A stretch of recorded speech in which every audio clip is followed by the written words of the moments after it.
চঞ্চল চৌধুরীর রূপ নিছি, তার মতো একটু গান না গাইলে হয়? আমাদেরকে তো তুমি অ্যাভয়েড করতে পারবে না। নির্মাতা তানিম নূর হুমায়ুন আহমেদের জনপ্রিয় উপন্যাস কিছুক্ষণ অবলম্বনে নির্মাণ করছেন নতুন সিনেমা বনলতা এক্সপ্রেস।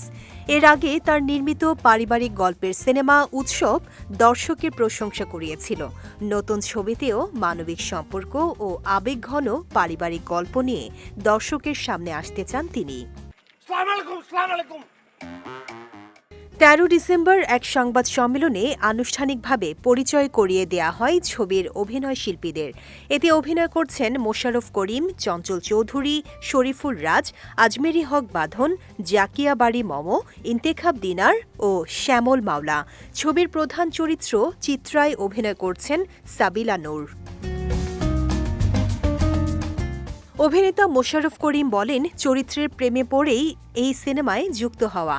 সিনেমার চিত্রনাট্য ও সংলাপ দারুণ লেগেছে।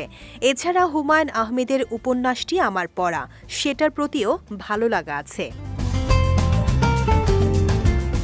চঞ্চল চৌধুরী বলেন, হুমায়ুন আহমেদের গল্প থেকে সিনেমা, এই বিষয়টি যেমন দর্শকের আলাদা আগ্রহ সৃষ্টি করেছে, তেমনি অভিনেতা হিসেবে আমরাও একটি ভালো সিনেমার অংশ হতে অধীর হয়ে আছি।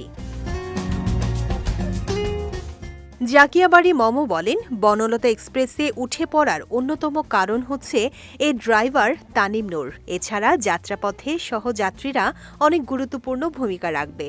১৪ ডিসেম্বর থেকে ঢাকায় শুরু হবে ছবির শুটিং। ২০২৬-এর রোজার ঈদে বনলতা এক্সপ্রেস মুক্তি পাওয়ার কথা রয়েছে।